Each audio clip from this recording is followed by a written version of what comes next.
Hello students, welcome to our beautiful platform the diamond academy. तो बेटा आज हम अपना लेक्चर सेकंड स्टार्ट करते हैं बायोलॉजिकल क्लासिफिकेशन का। हमने चैप्टर स्टार्ट कर दिया था बायोलॉजिकल क्लासिफिकेशन और आपको पता होगा कि लिविंग वर्ल्ड चैप्टर ख़त्म हो चुका है। आई थिंक आप सब लोग डीपीपी लगा चुके होंगे। डीपीपी आपको आज मिल जाएंगी, लगा लेना और शीट्स आपको मिल गई होगी, तो उसमें सब्जेक्टिव क्वेश्चंस आपको दे दिए गए हैं और आप सब्जेक्टिव क्वेश्चंस को भी प्रैक्टिस करिएगा और जो भी डाउट होता है देन आपके जो भी डाउट्स होंगे कमेंट सेक्शन में लिखिएगा and then we will discuss it in your live class. ठीक है, हम लाइव क्लास में वो डिस्कस करेंगे। तो आज का लेक्चर हम शुरू करते हैं। आज का लेक्चर शुरू करने से पहले आज हम क्या पढ़ने वाले हैं, देखो आज हम डिस्कस करने वाले हैं किंगडम मोनेरा के बारे में, यानी बैक्टीरिया के बारे में। ठीक है, लेकिन आज की क्लास को शुरू करने से पहले मैं कल की क्लास का आपको थोड़ा रिवाइज करा देती हूँ कि कल हमने क्या पढ़ा था, ध्यान से सुनना है। ठीक है, तो देखो अगर हम रिवीजन की बात करें, जस्ट अ मिनट, अगर हम रिवीजन की बात करें, हमने क्या पढ़ा था प्रीवियस क्लास में, हमने पढ़ा था किंगडम क्लासिफिकेशन कैसे हुआ। मैंने आपको बताया था since the dawn of civilisation, जैसे जैसे सिविलाइजेशन की स्टार्टिंग हुई हमें क्या ज़रूरत हुई, हमें क्लासिफिकेशन करने की ज़रूरत पड़ी ऑर्गेनिजम्स को। और सबसे पहले क्लासिफिकेशन करने वाले हमारे एक साइंटिस्ट थे अरिस्टोटल, जिन्होंने क्या दिया था, साइंटिफिक बेसिस क्लासिफिकेशन दिया था अरिस्टोटल। और उन्होंने क्या किया था, बेस्ड ऑन किसके बेसिस पर बेटा, based on morphological characters, morphological characters के बेस पर, मॉर्फोलॉजिकल करेक्टर्स, ये मैंने आपको बताया था। प्लांट्स और एनिमल्स को क्लासीफाई किया, क्लासीफाई द ऑर्गेनिज्म, क्लासीफाई किया ऑर्गेनिजम्स को, क्लासीफाई ऑर्गेनिजम्स किस बेसिस पर, कौन कौन से ऑर्गेनिजम्स को क्लासीफाई किया, प्लांट्स और एनिमल्स को। और प्लांट्स के लिए उन्होंने क्या किया, क्लासीफाई किया प्लांट्स को एंड एनिमल्स को। किसको बेटा, एनिमल्स को। अगर मैं प्लांट्स की बात करूं, मैंने आपको बताया था कि प्लांट्स की अगर हम बात करें तो प्लांट्स को उन्होंने 3 कैटेगरी में डिवाइड किया था। क्या क्या थी, हर्ब्स, श्रब्स और trees, herbs, shrubs and trees. और किस में बेटा, ट्रीज में। Animals which have red blood cell, which have red blood cell, यानी जिनके पास रेड ब्लड सेल होती हैं, आरबीसीज, या फिर कह सकते हो रेड ब्लड होता है। And which don't have RBCs. Okay, इस बेसिस पर उन्होंने क्लासीफाई किया। फिर हम उसके बाद बात करते हैं बेटा हमारे सेकंड साइंटिस्ट जिन्होंने 2 किंगडम क्लासिफिकेशन दिया, और वो कौन थे, कैरोलस लीनियस। अगर हम सेकंड बात करें, फर्स्ट हो गया, सेकंड बात करते हैं हम लीनियस की। तो लीनियस ने बेटा 2 किंगडम क्लासिफिकेशन दिया। कितना, 2 किंगडम क्लासिफिकेशन, 2 किंगडम क्लासिफिकेशन दिया। और कौन कौन से किंगडम बनाए उन्होंने, किस बेसिस पर, चलो मैं यहाँ लिखती हूँ। 2 किंगडम क्लासिफिकेशन दिया, किस बेसिस पर, ये ध्यान रखना है। उन्होंने बोला on the basis of cell wall, on the basis of cell wall, cell wall के बेसिस पर कि सेल वॉल जिसमें प्रेजेंट है और जिसमें प्रेजेंट नहीं है। क्लासीफाई कर दिया 2 पार्ट्स में सभी ऑर्गेनिजम्स को। जिनके पास सेल वॉल थी उनको उन्होंने प्लेस कर दिया प्लांटे में। कहाँ रख दिया बेटा, प्लांटे में। और जिनके पास सेल वॉल नहीं थी उनको किस में रख दिया, एनिमेलिया में। ये क्लासिफिकेशन था लीनियस का। उसके बाद बेटा 3 किंगडम क्लासिफिकेशन आया, उसके बाद 4 किंगडम आया, फिर आया 3 किंगडम क्लासिफिकेशन। ये आपको नहीं देखना, वैसे तो अर्नस्ट हैकेल ने दिया, ठीक है, उसके 3 किंगडम क्लासिफिकेशन। इसमें कौन सा किंगडम ऐड हुआ, चलो मैं शॉर्ट में लिखती हूँ। क्लासिफिकेशन की बात करें तो इसमें हुआ आपका क्या, प्लांटे। फिर उसके बाद हमने बात की थी किसकी, एनिमेलिया। और इसमें बेटा एक और ऐड हो गया, वो था प्रोटिस्टा। क्या था, प्रोटिस्टा। फिर आया आपका 4 किंगडम क्लासिफिकेशन, में यहाँ लिख देती हूँ 4 किंगडम, ठीक है। और उसमें क्या था, ऐड हो गया कौन कौन से, प्लांटे, अब मैं शॉर्ट में लिखूंगी, एनिमेलिया, ठीक है। और क्या हो गया, प्रोटिस्टा। और उसके बाद में कौन सा ऐड हुआ, मोनेरा। कौन सा ऐड हुआ बेटा, मोनेरा। उसके बाद आया जो आपका मेन था, विटकन ने दिया 5 किंगडम क्लासिफिकेशन। कौन सा बेटा, 5 किंगडम क्लासिफिकेशन। और इसमें कौन कौन से किंगडम थे, देखो यहाँ हम देखें तो 5 किंगडम थे। सबसे लास्ट ऐड हुआ कौन सा, पहले हो गया प्लांटे, फिर एनिमेलिया, एनिमेलिया। और बेटा उसके बाद क्या डिस्कस हुआ था बताओ मुझे, फिर उसके बाद में प्रोटिस्टा, देन मोनेरा, और सबसे लास्ट में बेटा आया था जो विटेकर ने रखा, फंगाई। कौन सा बेटा? फंगाई किंगडम हो गया। किसने दिया? RH विटेकर ने। ये सबको याद होना चाहिए। कब दिया? 1969 में। बोलो क्लियर है इतना सभी को? यहाँ तक हमने बात की थी। उससे पहले एक पॉइंट और आपका रह गया कि जो 2 किंगडम क्लासिफिकेशन था इसके कुछ ड्रॉबैक्स भी थे। क्या थे बेटा? कुछ ड्रॉबैक्स भी थे। ड्रॉबैक्स क्या थे? कि यूनिसेलुलर को मल्टीसेलुलर के साथ रख दिया, प्रोकैरियोट्स को किसके साथ? यूकैरियोट्स के साथ रख दिया, फोटोसिंथेटिक्स को नॉन फोटोसिंथेटिक्स के साथ में रख दिया। ये क्या थे? इनके कुछ ड्रॉबैक्स थे। फिर उसके बाद हमने देखा जो 5 किंगडम क्लासिफिकेशन था बेटा, वो 5 किंगडम क्लासिफिकेशन जो था वो किस बेसिस पर था? उसका कुछ पर्टिकुलर क्राइटेरिया था, और क्राइटेरिया क्या था? वो था सेल की स्ट्रक्चर, ठीक है, बॉडी ऑर्गेनाइजेशन, क्या? Body organisation, mode of nutrition. उसके बाद में हमने बात की थी किसकी? रिप्रोडक्शन की। मोड ऑफ रिप्रोडक्शन क्या रहेगा? ये, और फाइलोजेनी। और क्या बेटा? फाइलोजेनी। ये सभी क्या था उनका? बोलो मुझे। फाइलोजेनी, ये सब क्राइटेरिया था। इस क्राइटेरिया के बेस पर उन्होंने क्या बनाया? 5 किंगडम क्लासिफिकेशन बनाया। ये आपकी रिवीजन स्लाइड थी, यहाँ पर भी मैं डाल देती हूँ। ये आपको नोट्स में ऐड नहीं करना है। क्यों मैंने रिवीजन कराया है? क्योंकि मुझे तुम पे पूरा भरोसा है, तुम बिल्कुल नहीं पढ़ते हो, पढ़ाई लिखाई छोड़ के बैठे हो। इसीलिए आई वांट कि जब भी तुम मेरी क्लास में आओ पहले रिवाइज करके आओ, और मैंने तुम्हें इसी वजह से रिवीजन करा दिया है, ठीक है। अब हम चलते हैं किंगडम मोनेरा की तरफ। किसकी तरफ चलते हैं बेटा? किंगडम मोनेरा की तरफ। हमने एक और चीज़ की बात की थी, डोमेन सिस्टम आया था। डोमेन सिस्टम की अगर हम बात करें तो हम मोनेरा को उन्होंने क्लासीफाई किया था यू बैक्टीरिया और आर्की बैक्टीरिया में। चलो अब हम देखते हैं वो किंगडम मोनेरा में। किंगडम मोनेरा की अगर मैं बात करूं, देखो अगर मैं किसकी बात करूं आपको, किंगडम मोनेरा, देखना किंगडम मोनेरा की अगर मैं आपसे बात करूं तो हमने यहाँ पर क्या देखा था किंगडम मोनेरा में, कि किंगडम मोनेरा में जितनी भी स्पीसीज हैं वो सब क्या है? बैक्टीरिया हैं। क्या है सब बेटा?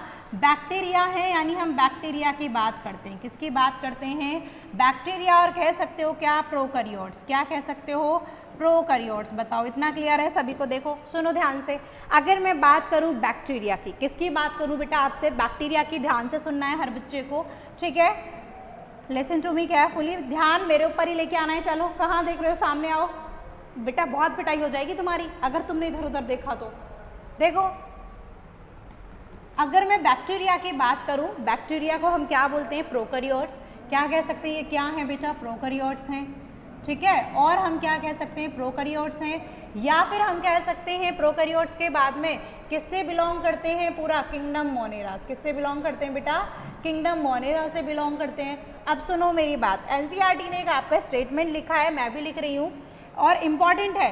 क्या लिखा है? बैक्टीरिया आर द सोल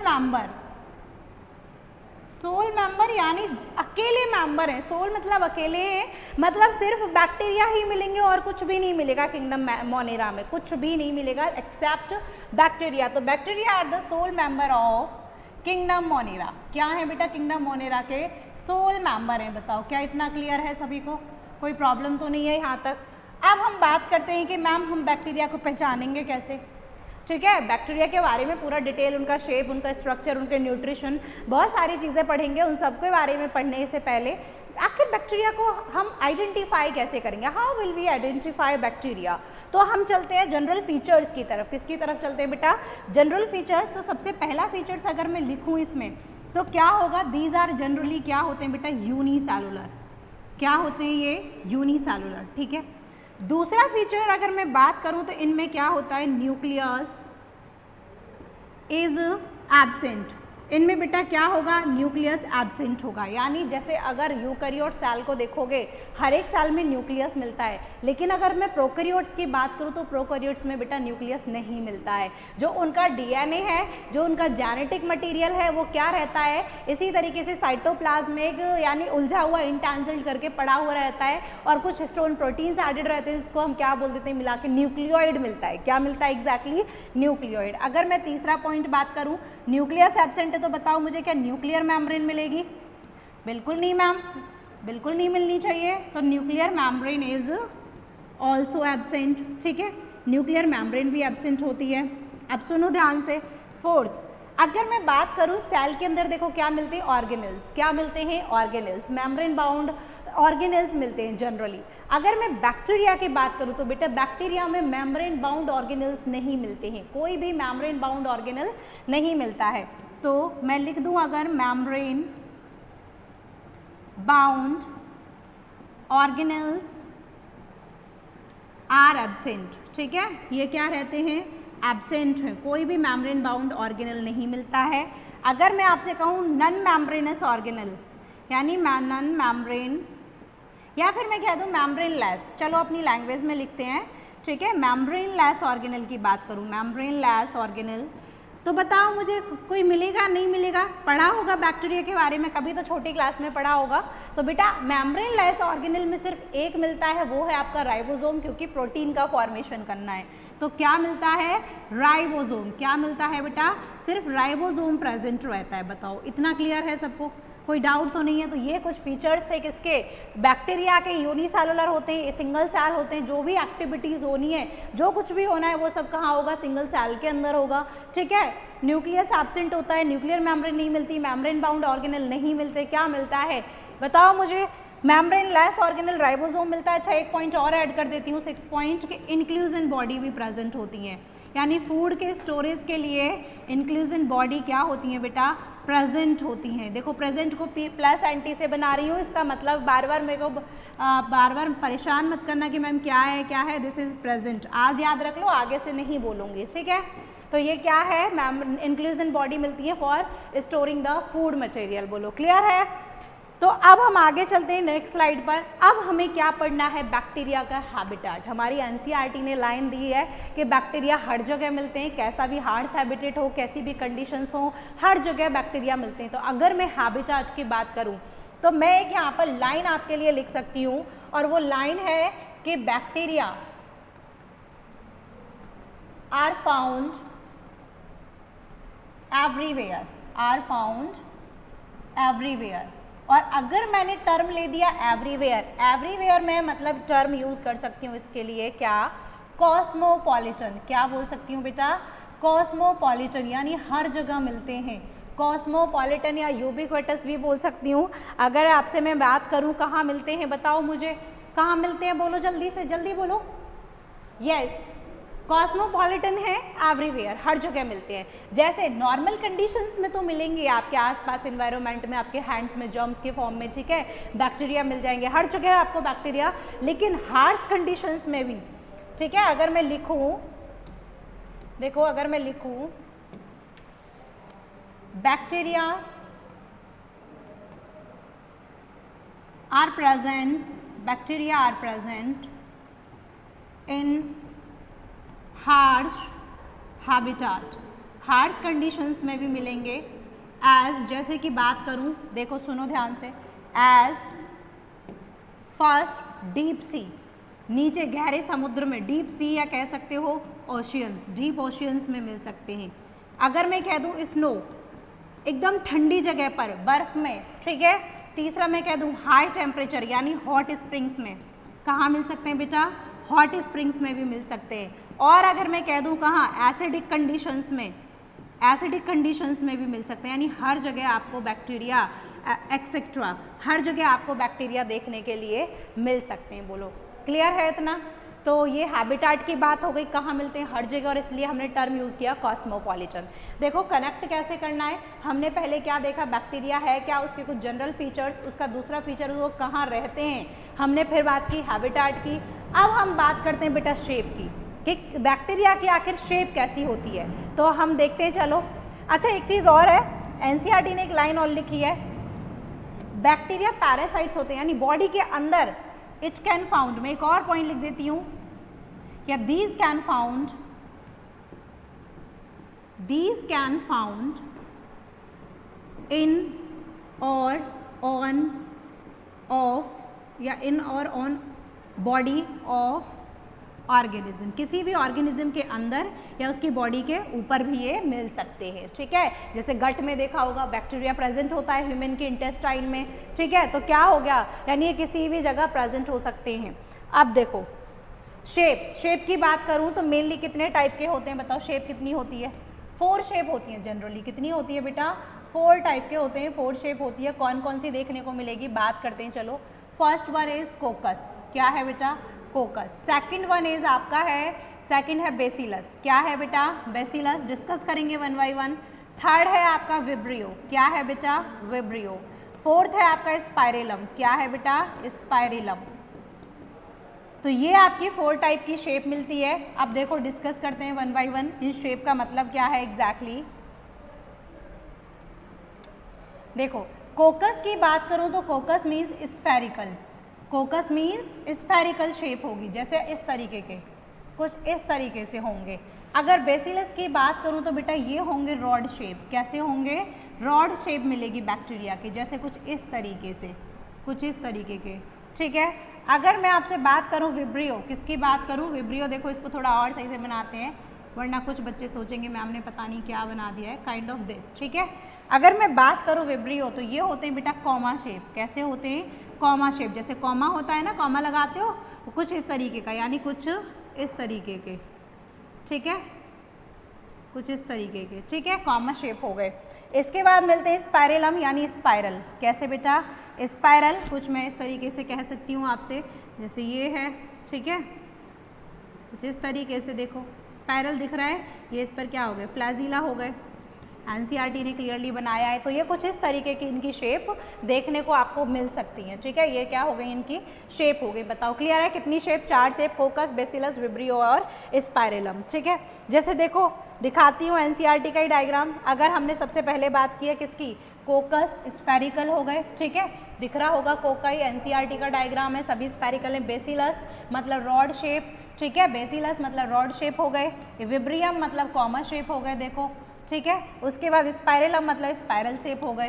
तो ये 4 टाइप की आपको शेप मिलती है बैक्टीरिया के अंदर। चलो नेक्स्ट अब हम बात करते हैं स्ट्रक्चर। देखो हमने शेप तक तो डिस्कस कर लिया कि उनकी 4 टाइप की बेसिकली क्या होती है, शेप होती है, ये हमने डिस्कस कर लिया। अब सुनो ध्यान से मेरी बात। यहाँ पर एनसीईआरटी ने एक लाइन बोली है कि जो बैक्टीरिया की स्ट्रक्चर है, अगर मैं किसकी बात करूँ बेटा?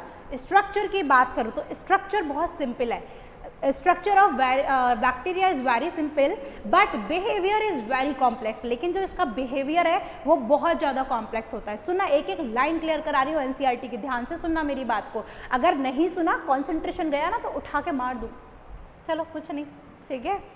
स्ट्रक्चर की अगर मैं बात करूँ तो स्ट्रक्चर में देखो क्या मिलता है, ड्रॉ करते हैं। मेरे साथ साथ बेटा ड्रॉ करते जाइएगा, पिटाई होगी बस, इतना है और कुछ भी नहीं था। ठीक है, तुमसे वो भी कुछ भी नहीं होगा बेटा। देखो सुनो बात स्ट्रक्चर को। अगर मैं स्ट्रक्चर की बात करूं तो सबसे पहले क्या मिलती है? सेल है तो सेल में क्या मिलती है बेटा? Plasma membrane. चलो दूसरे कलर से बनाते हैं, तो इसको लेबलिंग के लिए रखते हैं वाइट को। तो सबसे पहले आपको मिलेगी प्लाज्मा मेम्ब्रेन। क्या मिलती है बेटा? Plasma membrane. बोलो इतना क्लियर है? प्लाज्मा मेम्ब्रेन के ऊपर आपको देखने को मिलेगी सेल वॉल। जनरली क्या मिलती है बैक्टीरिया में बेटा? Cell wall. देखो क्या मिलेगी? Cell wall. बैक्टीरिया में क्या मिलती है बेटा? Cell wall. ठीक है, ये क्या है बैक्टीरिया की? Cell wall. ठीक है, अब मैं अगर बात करूं सेल वॉल के बाद में तो यहाँ पर आपको एक और स्ट्रक्चर देखने को मिलती है, दैट इज कॉल्ड ग्लाइकोकैलिक्स। क्या मिलती है? ग्लाइकोकैलिक्स। देखो ये सब ना आपके कहाँ दे रखा है? इस बायोलॉजिकल क्लासिफिकेशन चैप्टर में नहीं है। मैं आपको बता दूँ, मैं कहेंगे बच्चे पता नहीं मैम तो कहाँ से पढ़ा रही हैं। क्यों मैं आपको ये पढ़ा रही हूँ एग्जैक्टली कि स्ट्रक्चर को यहाँ पे, ये आपकी जो स्ट्रक्चर का टॉपिक है ये दे रखा है आपका cell the unit of life के टॉपिक में। ठीक है, क्यों मैं आपको स्ट्रक्चर को यहाँ पे पढ़ा रही हूँ? मेरा रीज़न है क्योंकि एनसीईआरटी ने एक लाइन बोली है कि इसकी स्ट्रक्चर तो बहुत सिंपल है लेकिन जो बिहेवियर है वो बहुत कॉम्प्लेक्स है। तो आपको पता होना चाहिए कि एग्जैक्टली स्ट्रक्चर में होता क्या है। ठीक है, वैसे तो ये सब ना आपको सेल यूनिट में दे रखा है, वहाँ जाके देखो, रीड करो प्रोकैरियोटिक सेल के बारे में, तो सब कुछ आपको एग्जैक्टली मिल जाना है। तो वहाँ भी हेल्प हो जाएगी, वहाँ हम इसको डिस्कस नहीं करेंगे। अगर हम यहाँ डिस्कस कर ले रहे हैं तो देखो सुनो, सबसे पहले मैंने क्या बोला? Plasma membrane. फर्स्ट मैंने क्या बोला बेटा? फर्स्ट मैंने बात की प्लाज्मा मेम्ब्रेन। किसकी बात की है? प्लाज्मा मेम्ब्रेन, सबसे इनर साइड देखो। ठीक है, फिर मैंने सेकंड बात की है, आपको क्या मिलेगी? Cell wall. क्या मिलेगी बैक्टीरिया में? Cell wall. ठीक है, दूसरा कंपोनेंट। तीसरा मैंने बोला क्या मिलेगी बेटा? ग्लाइकोकैलिक्स। चलो इसको थोड़ा ऑपोजिट करके लिखते हैं क्योंकि सबसे बाहर मिलती है, ठीक है। तो पहली हो गई प्लाज्मा मेम्ब्रेन, दूसरे नंबर पर आपको क्या मिलेगी, सेल वॉल, ठीक है। उसके बाद हमें क्या मिलेगी, सबसे बाहर मिलेगी हमें क्या, ग्लाइकोकैलिक्स। क्या मिलेगी बेटा, ग्लाइकोकैलिक्स, ठीक है। ये क्या होती है, स्लाइम और थिक होती है, ठीक है, कैप्सूलेटेड होती है और स्लाइम भी होती है, दो टाइप की होती है, वो हम सेल में ही स्ट्रक्चर को डिस्कस करेंगे। बस तीसरा मैंने क्या बोला है, सबसे आउटर क्या होगी, ग्लाइकोकैलिक्स, ठीक है। और तीनों को मिला के प्रोटेक्टिव यूनिट बनती है सेल की, ठीक है। तीनों को मिला के क्या बन जाती है, प्रोटेक्टिव यूनिट। ये आपको याद नहीं रखना। अब सुनो ध्यान से, अगर मैं आपसे बात करूं, क्या हुआ, चलो ऐसे बना देते हैं। सुनो अब ध्यान से, अगर मैं आपसे बात करूं कि प्लाज्मा मेम्ब्रेन में क्या होता है एग्जैक्टली, तो अगर प्लाज्मा मेम्ब्रेन को आप देखोगे बैक्टीरिया की को, तो बेटा उसमें कुछ इनफोल्डिंग्स मिलती हैं। क्या मिलती हैं उसमें, कुछ इनफोल्डिंग। तो देखो क्या होगा एग्जैक्टली, लेट मी ड्रॉ। देखो इसमें दो तरीके की स्ट्रक्चर मिलेगी, एक तो कुछ इस टाइप से, ठीक है। क्या मिलेंगे, फोटोसिंथेटिक पिगमेंट्स मिलेंगे और जिन्हें हम क्या बोल देते हैं, क्रोमैटोफोर। क्या बोल देते हैं, क्रोमैटोफोर। क्या बोल देते हैं बेटा, क्रोमैटोफोर। ये क्या है, प्लाज्मा मेम्ब्रेन के कुछ मॉडिफिकेशंस हैं। प्लाज्मा मेम्ब्रेन क्या कर जाती है, मॉडिफाई कर जाती है। तो ये क्या हो गया, क्रोमैटोफोर्स मिलेंगे। फोटोसिंथेटिक क्या है बेटा, पिगमेंट्स हैं, ठीक है। अब इसके बाद दूसरी अगर मैं बात करूं तो यहाँ पर आपको और क्या मिलेगा, देखना एग्जैक्टली ध्यान से। यहाँ पर देखो कुछ इस तरीके से इनफोल्डिंग हो जाएगी अंदर की साइड में, और जिसको आप क्या बोलते हो, मीजोजोम। क्या बोलते हो बेटा, मीजोजोम। बोलो क्लियर है इतना, क्या बोलते हो उसको, मीजोजोम। थर्ड के बाद फोर्थ बना दो, इसको फिफ्थ बना दो। मीजोजोम मिलती है जो एक रेस्पिरेटरी पिगमेंट है, रेस्पिरेशन में हेल्प करता है, सेल वॉल के डिवीजन में, यानी सेल के न्यू सेल के फॉर्मेशन में हेल्प करता है, ठीक है। मीजोजोम मिल गया। अब इसमें क्या मिलेगा, देखो सुनो ध्यान से, और देखते हैं, चलो वन बाय वन। इसमें कुछ इंक्लूजन बॉडी मिलेंगी। क्या मिलेंगी बेटा, इंक्लूजन बॉडी। देखो इंक्लूजन बॉडी मैंने कहा था किसके लिए, inclusion body, storage of food material, ठीक है। उसके बाद आपको इसमें देखो क्या मिलेगा देखने के लिए, इसमें मिलेगा आपको क्या, डीएनए, यानी क्या होगा, डीएनए एक्स्ट्रा जेनेटिक मटेरियल इसी तरीके से फैला हुआ मिलेगा। तो ये क्या हो गया इसका, जेनेटिक मटेरियल। क्या हो गया बेटा, जेनेटिक मटेरियल हो गया। इसमें और क्या मिलता है, देखो इसमें मिलता है सर्कुलर डीएनए। क्या मिलता है बेटा, सर्कुलर डीएनए। कुछ इस तरीके से क्या मिलता है, सर्कुलर डीएनए। चलो एक ही ड्रॉ करते हैं, दो दो नहीं करते।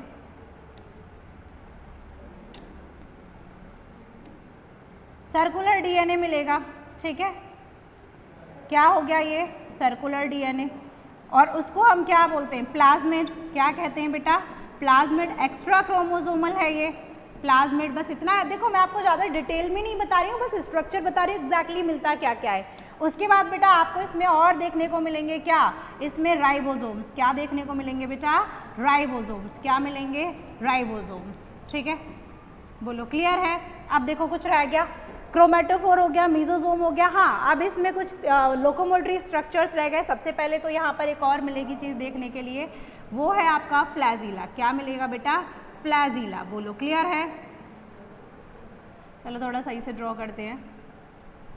प्लाज्मा मेम्ब्रेन से स्टार्ट करती हूँ कुछ इस तरीके से। क्या मिलेगा बेटा, फ्लैजिला देखने को मिलेगा, ठीक है, मूवमेंट के लिए। और क्या मिलेंगे इसमें देखने के लिए, कुछ पिलाई, यानी किसके लिए बेटा, रिप्रोडक्शन के लिए स्ट्रक्चर्स मिलेंगी। क्या, जिन्हें हम क्या बोलते हैं, पिलाई, ठीक है। और क्या मिलेंगे इसमें, कुछ स्ट्रक्चर मिलेंगी जिन्हें हम बेटा बोलते हैं फिम्ब्रिए।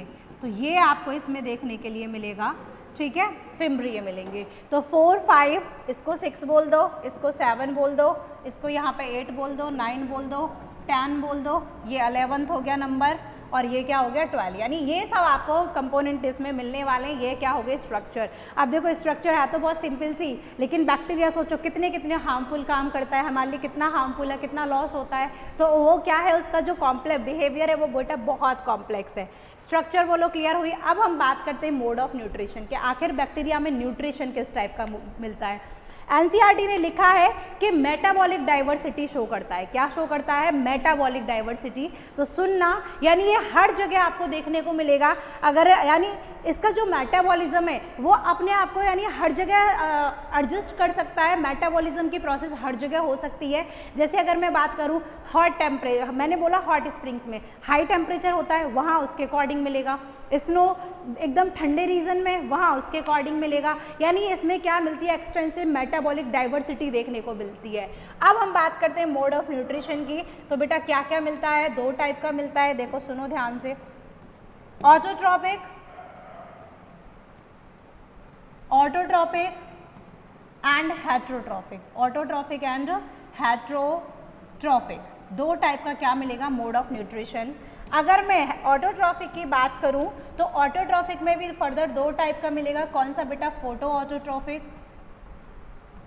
फोटो ऑटोट्रॉपिक, ठीक है, जो लाइट की हेल्प से एनर्जी लेंगे यानी लाइट की हेल्प से खाना बनाएंगे। एंड कीमो ऑटोट्रॉपिक, क्या मिलेगा? कीमो ऑटोट्रॉपिक, जो केमिकल्स की हेल्प से बैक्टीरिया अपना खाना बनाएंगे। हेट्रोट्रॉपिक की बात करूं तो देखो क्या होगा? सैप्रोफिटिक, क्या मिलेगा? सैप्रोफिटिक, ठीक है। फिर क्या मिलेगा बताओ मुझे? सिम्बायोटिक टाइप का होगा न्यूट्रिशन। और एक मिलेगा पैरासिटिक। कौन सा मिलेगा बेटा? पैरासिटिक। ये तीनों मोड मिलेंगे हेट्रोट्रॉपिक में। अगर मैं आपसे एक स्टेटमेंट बोलूं कि हेट्रोट्रॉपिक बैक्टीरिया सबसे ज़्यादा होते हैं, हेट्रोट्रॉपिक बैक्टीरिया सबसे ज़्यादा होते हैं एज़ कम्पेयर टू बेटा ऑटोट्रॉपिक बैक्टीरिया। बोलो इतना क्लियर है? हेट्रोट्रॉपिक सबसे ज़्यादा मिलते हैं यानी ऑटोट्रॉपिक से ज़्यादा मिलते हैं। अगर मैं इनमें ही बोलूँ तीनों में ही तो सबसे ज़्यादा बेटा कौन से मिलते हैं आपके? सैप्रोफिटिक। कौन से मिलते हैं? सैप्रोफिटिक। बोलो इतना क्लियर है सभी को? हमने न्यूट्रिशन की बात कर ली। 2 टाइप का, ऑटोट्रॉपिक जो अपना खाना खुद बनाएंगे, कुछ लाइट की हेल्प से, कुछ केमिकल्स की हेल्प से। हेट्रोट्रॉपिक जो सैप्रोफिटिक हैं, सिम्बायोटिक हैं, पैरासिटिक दूसरों पर रहते हैं, सिम्बायोटिक एसोसिएशन करके रहते हैं किसी दूसरे ऑर्गेनिज्म के साथ में, सैप्रोफिटिक यानी डेके करते हैं उस ऑर्गेनिज्म को। बोलो क्लियर है इतना? अब हम बात करते हैं रिप्रोडक्शन। किसकी बात करते हैं बेटा? रिप्रोडक्शन। अगर मैं रिप्रोडक्शन की बात करूं यानी कैसे एक प्रोजेनी से दूसरी प्रोजेनी यानी और पेरेंट से प्रोजेनी कैसे प्रोड्यूस होती है, तो बेटा इसमें असेक्सुअल मोड ऑफ रिप्रोडक्शन मिलता है। कौन सा? मेनली लिखती हूँ, चलो मेनली क्या मिलेगा? Asexual mode of reproduction. क्या मिलेगा बेटा? Asexual mode of